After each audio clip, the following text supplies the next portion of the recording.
Hello everyone, કેમ છો? મજામાં? જય દ્વારકાધીશ, જય મા મોગલ. ફરી એક નવા વ્લોગમાં તમારું બધાનું સ્વાગત છે. ફેમિલી અત્યારે હું ક્યાં છું ખબર છે? મેડમના ઘરે. આમ એકદમ ક્યાર થઈ ગઈ કે કંઈ વાર છે હવે ભાગવું જ. ફેમિલી બીજી એક વાત કહું, ફેમિલી આજે મને કંઈ ખબર નહીં, મેં છે ને જોશનને ફોન કર્યો કે રેડી રહે તો આજ ત્યાર થઈને રે, બાકી જઈ આવું ને કાંઈ પૂગું બેહું પછી એમ કે ઉભા રહો, આ પછી મોબાઈલ ગોતલો, મોબાઈલનું ચાર્જર ગોતલો, ઠેલા ગોતલો, આ વસ્તુ ભૂલાઈ ગઈ ને ઓલી વસ્તુ ભૂલાઈ ગઈ, એના છે ને લપ વાલ ખરે ઓલું. આ વખતે આડું કંઈ ખબર ના પડી કે એમ ત્યાર થઈને બેઠીની. અને શું કહે કે કેટલા 3-4 દિવસ રોકાણી કા 4 દિવસ રોકાવ્યું એટલે હજી રોકાવાનું હતું કે તારે. મને એક વાત ને સમજાતી ફેમિલી, જેટલી લેડીઝ જેટલી બાયું વિડીયો જોઈ ને મને કહેજો એના બાપાના ઘરે તમે જઈ જાઓ એ તમને મહિનો દી રોકાવા દે કે 2 મહિના રોકાવા દે, પણ તમારો શબ્દ તો એ જ હોય કે હજી થોડાક દી રોકાવા દીધી હોત તો નહીં. એટલે એવું મને ખાસ કમેન્ટ કરીને કહેજો, જેટલી પણ લેડીઝ ને બાયું જેટલી વિડીયો જોઈ ને કે એવું તમે કેવું એવું કેમ તમે કહો છો કે ભાઈ બાપાના ઘરે હજી થોડુંક રોકાવા દીધું હતું, હજી રોકાવા દીધું હતું, એ મને આજ સુધી સમજાતું નથી. રેડી તમારું એવું છે. હાલો ફેમિલી, હવે સીધા ભાગવાનું છે ઘરે. નખ છે ને મોટરસાઇકલ સડી ગઈ કે પપ્પા હાલો ઘેર જાઉં ને ભાઈ હવે. હા હજી જો આ હું લઈ જઉં જોશ ને હું ગોઈતું કેરાના બદલે હિંગુ એમ, કેરા લઈ આવે એના બદલે હિંગુ એમ. ઓ વારે ગોલા અમારા નક્ષભાઈ હાટો કા. હાલો ભાગવાન. તો ફેમિલી આપણે જોશના તેડીને ઘરે પહોંચી ગયા છે ને ઘરે ભાઈ ફઈ ને બધા મહેમાન આવ્યા છે અને એ બધા લોકો બેઠા છે. અને મારે થોડુંક છે ને કાલે કદાચ લાઇટનું આપણે એવું હતું કે ભાઈ કે લાઇટ કાલે આખા ભારતમાં બંધ હશે એવું આપણે વાંચ્યું, તો શું હશે તો કંઈક વધારે ખબર નહીં, તમને બધાને કંઈક ખબર હોય કમેન્ટ કરીને કહેજો. એ માટે હું નાડીને જોવા ગયો તો મેં કીધું અત્યારે જે રોપમાન બધી માસમાં હું પાણી છાંટી દઉં તો વાંધો ના આવે, કેમ કે અત્યારે નાની મોટર ચાલુ કરીને તો ટાંકાની અંદરથી આપણે ભરી અને પછી આ બધીમાં રોપમાં પાણી પાવું પડશે, કેમ કે ફૂલ ઉનાળો છે તો તમને બધાને ખ્યાલ જ છે ફેમિલી. મીંદડી કતરાય તો જો મારા એ જોઈતો જો ઓલો સીતો ન જોતો એના જેમ આપણે એનું કાંઈ બગાડ્યું નથી એટલે આપણે અહીંથી ભાગી જવાય, બાકી ફૂલ ગુસ્સામાં છે. આવ્યો ને પછી એક આ સાયકલ લઈને આ સાયકલ લે ભાઈ, તને બેમાંથી એકમાં નથી હક નથી થતું રમવામાં, તો ઈમાં રમવું ને આમાં રમવું ને એકમાં એમ નહીં ગમે એમાં તો કેમાં રમવું હવે? હા તો એમાં રેમાં. મેડમ આવીને વર્ગી ગયા છે કામ ધંધે. અને મહેમાન કોણ હતા?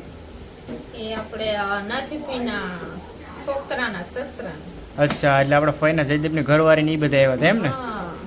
એટલે તમે ત્યાંથી નીકળ્યા, જોશનાને ફોન આવ્યો એ કે ફેમિલી કે તમે ક્યાં છે એ કે જોશનાને જે અમારા ફઈની છોકરાને. હા મેં કીધું વહેલી કેમ તૈયાર થઈ ગઈ? મેં તમને કીધું ને કે જોશને ક્યારે વહેલી તૈયાર નતા, એ લોકો આવવાના હતા ને એ માટે સીટી પડે કુકર ને એટલે કઈ સમજાતું ને જો સીટી પાછી પડી ગઈ. કેવાનું શાક કર્યું? રોટલી કરવાની એમ, લોટ બાંધી એટલે ભાઈ ભાઈ. મારા મમ્મી જોશનને સૂલો હરગાવી દે પણ ધવાડા નીકળી જાય. મમ્મી તાપ થતો મમ્મી કે હરગી જાય પણ જો ભાઈ મેં કીધું તાપ થતો હતો ને હવે ધવાડા થવા માંડ્યા, એટલે મને લાગતું નથી કે હરગે, પણ ભાઈ સૂલો હરગાવો બહુ અઘરું કામ તો હોય નહીં, કેમ કે જે હરગાવતો એને ખબર હોય મમ્મી ક્યાં ના મહેનત કરતો. અહીંયા જોલું સાપાનો પિસ્તનો કટકો નાખ્યો ને તો ઘડીક તાપશો પાછો ઓલાઈ ગયો મમ્મી. હવે પાછા પેલા અમારે છે ને તો ઓલું રાખતા કેરોસીનનું ડબલું, એટલે છે ને ત્રોપામાં બધી આમ સાટો ને તો ભડકા થાય. મમ્મી હવે પાછા ભડકા કરે થાય કે નહીં? હે કેરોસીન બંધ થઈ ગયું નથી મળતું ને. હા મેં કીધું આ કીધું કેમ નથી, બાકી સુલા ઘર જાવું ને બધું ડબલું રાખતા આમ કરીને આમ સાટો ને સાટા મળે આમ ભડકા વળે. કેરોસીન હવે મળતું નથી એટલે ભાઈ જો આ લગભગ છે ને 3-4 તો હરિયું બગાડ્યું મારી મમ્મી. હવે ફાઇનલી કદાચ તાપ થઈ જાય ને તો બાકી હજી ધવાડા નીકળે. જો ભાઈ દેખાણો તો ખરી, હવે કદાચ અમારી મહેનત રંગ લાવી છે ને સૂલો ફાઇનલી હરગી ગયો છે ફેમિલી. પડ્યો ભાઈ શું કરશું હવે? હાલો તમારે પેટ્રોલ લેતા હું મમ્મી, હું ગાડીમાંથી પેટ્રોલ કેમ કે ભાઈ કહીએ ની મહેનત કરે મને એમ કે એકવાર હરગું હતું ને હવે ન હરગું તો પેટ્રોલ થી સૂલો હરગી જાય એમ લેતા હોય એમ તો વાળી ભડકા કરી દઉં એમાં કામ થાય બરાબર ને. નથી હરો કે મમ્મી ક્યારના મહેનત કરે. આની પહેલાં મેં હમણાં તમે કીધું ને ત્યારે એકવાર 2 વાર ભડકા થયા, જેટલી ઘડી જો આ પીસતી હોય ને એટલી ઘડી થાય ને એટલી ઘડી હાલતો હતો પાછું ઓલાય જ હતું. એટલે મારી મમ્મીને કે ન થાય તો હવે જો હવે મમ્મી હરગાય, હવે ન થાય ને તો આપણે પેટ્રોલ લઈને ભડકા કરી નાખવાના છે, તમે હરગાવ.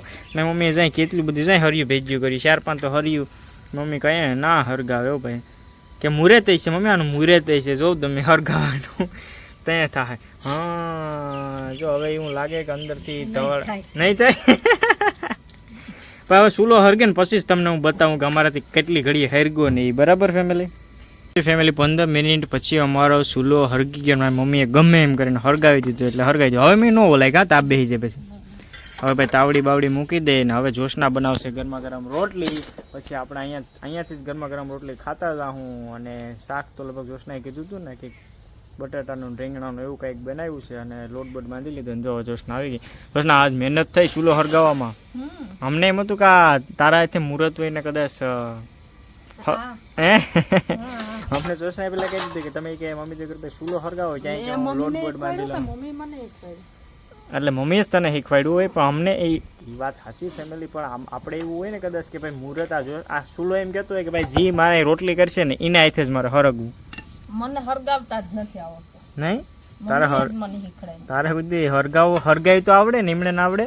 મને પહેલેથી મમ્મી હું આપણા લગ્ન થયા ને તેદી ના છે ને મમ્મી રોટલા ઘડવા બેહું ને તો મમ્મી એમ કે લાય હું ચૂલો હરગાવી દઉં. હા એટલે તે કોઈ હરગાવ્યો જ નથી કા હરગાવ્યો જ નથી. એટલે દીખ્યાને ન હાકું નતો ને તો ભાઈ ક્યાં જા ભાઈ? ગામમાં જાઉં ગામમાં હું લેવા જા?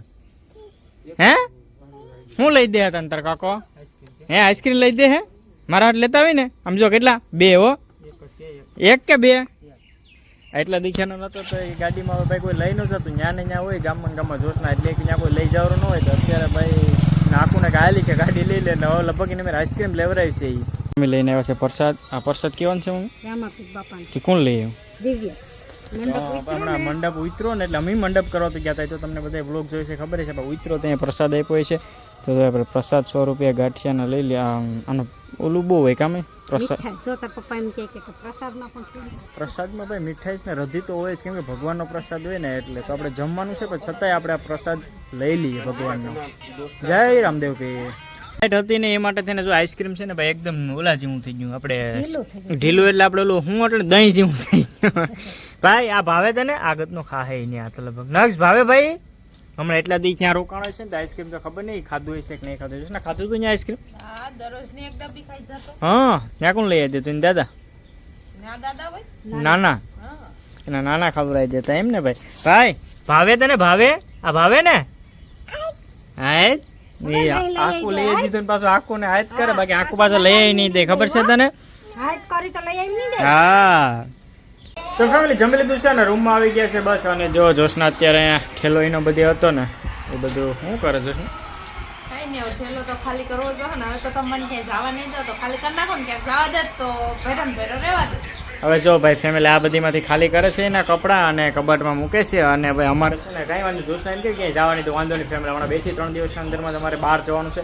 અત્યારે નહીં કહું તમને બ્લોગ જોયો એટલે તમને ખબર પડી જાય અમે 2-3 દિવસ બહાર ફરવા જવાનું છે બરાબર ને? કેમ કે આજકાલ મેં કીધું ને ત્યાં મને પાસ લઈ જાય કેમ કે ત્યાં મારે જવું જરૂરી જ છે. બહુ મસ્ત સરસ મજાની ફેમિલી જગ્યા છે યાર. ત્યાંનું લોકેશન ને બહુ વાતાવરણ કઈ ઘટે જ નહીં. નવું છે. હા અને ઓલો મારો છે ને ટ્રાયપોડ લઈ ગયો. મોબાઈલ આઈપીએલ મેચ જોતો હતો ને એ બધીમાં લઈને ફરે જોઉં મારો મોબાઈલ લઈને નાખ દે ને મોટો ડુંડો જોતો એટલે હવે એને પટાવીને મારે લઈ લેવો જોઈએ. બાકી હમણાં મોબાઈલ નાખશે ને તો એક કરતા બીજી કરશે. એમના તો તમને ખબર છે હા એટલે જ ને.